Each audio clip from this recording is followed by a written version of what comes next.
I'm excited to run the Verde River today, and I'm excited to run it with a raft.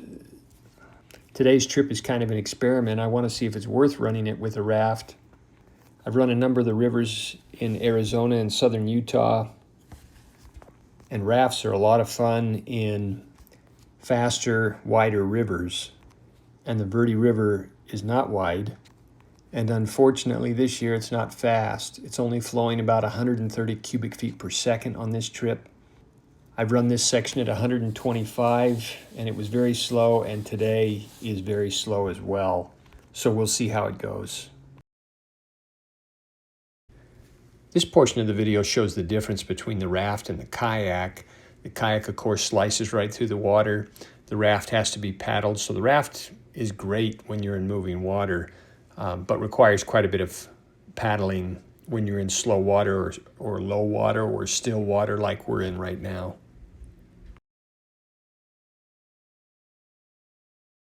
This raft has no keel, so if you over paddle, it'll just start spinning. Doesn't necessarily make it better or worse. It's just something you have to be aware of as you steer the raft down the river.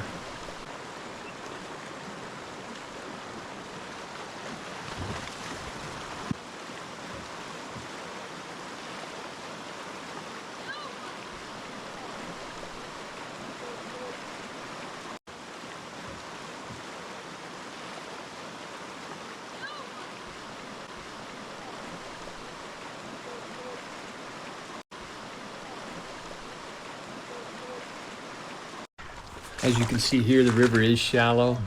We had to get out of the raft half a dozen times and work our way off the shoals.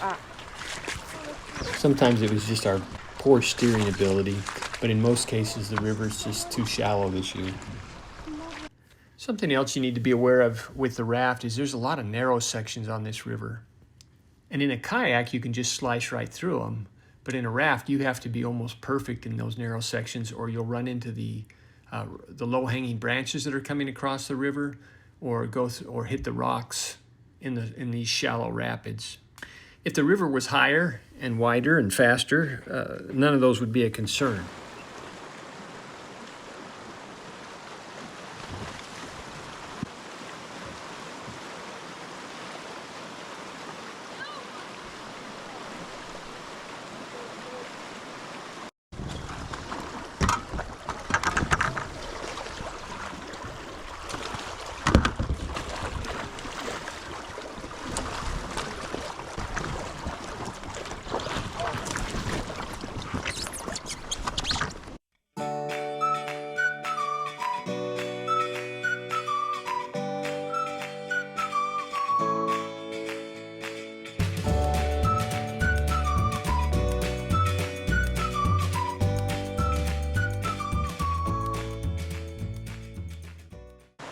This is another narrow section of the river, and it's pretty typical along the Verde River.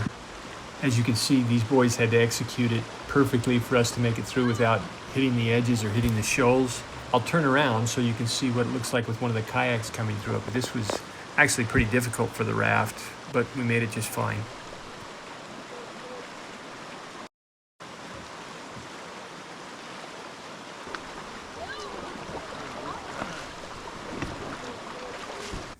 The river breaks up here, and we should have taken a right fork just a little bit ahead of this, but instead we took the left side where there's 2 or 3 little narrow sections.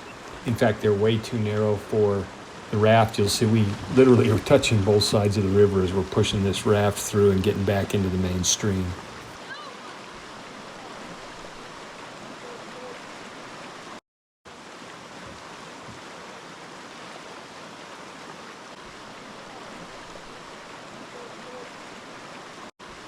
Sometimes the fact that this had no keel on the bottom and it could spin easy worked in our favor, because we hit these snags on the side of the river and it would spin us around and we could just reset ourselves.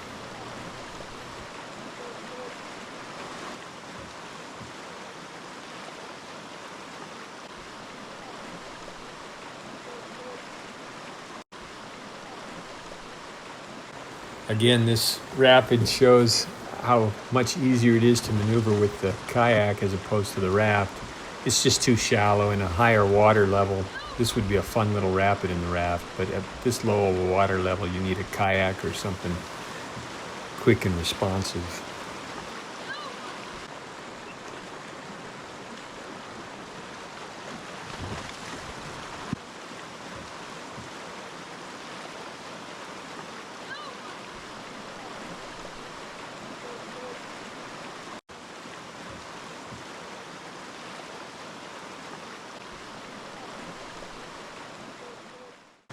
This section of the river was very enjoyable. This is what we were hoping most of the river would be like. Fast moving water, and all we have to do is steer the raft down the river.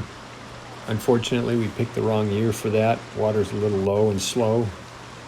Next time, hopefully, we'll get it right.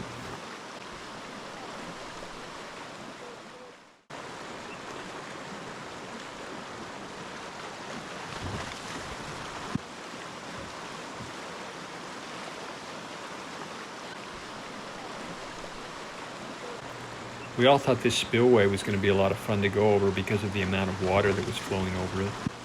Unfortunately, as we started to go over, we got hung up and all the boys had to move to the front of the raft to get the weight down in front so we would push us over the spillway. And then to top things off, instead of staying on the left side of the river, we went over the shoals and got stuck right after this, so kind of blew this rapid. Although this was a fun trip, the raft in the slow-moving water was a lot of work. And what would have normally taken us about 3.5 or 4 hours to run took us 5.5 hours. So all in all, great little experiment. Don't think I'm ever going to do it again. Hope you guys have fun running this river, but I'd take a kayak if I were you.